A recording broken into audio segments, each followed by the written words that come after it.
Assalamualaikum warahmatullahi wabarakatuh. Kepada pengurusi JPKK kita, sedikit ucapan untuk hari raya kita di KTLK Datuk Hidayat. Assalamualaikum warahmatullahi wabarakatuh. Saya Musi JK mengucapkan selamat Hari Raya Maaf Zahir Batin kepada semua keputusan Dr. Muhammad Aidil. Semoga kita mendapat kuah kita semakin kuah lagi lekat, rapat dan ceria, kasih sayang terbina, insyaAllah. InsyaAllah. Okey, pengurusi satu soalan. Untuk tahun ni, saya kata dah tahun ketiga kan? Tahun ketiga kan? Di sini? Ya, Okey. surau. Tadi saya tengok ada yang tak dapat solat tau. Sebab penuh. Itu kita ada sebahagian yang dah balik kampung. Jadi agak-agak apa perancangan kita? Fungsi. Perancangan rasa saya kita cubalah buat infak untuk kebesaran surau kita.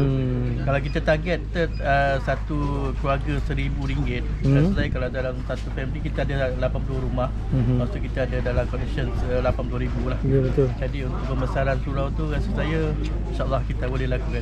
Bayaran tu pun bukan nak kita nak selepuk kan, kita buat sikit-sikit kan, sedikit. Saya ni lah ansuran.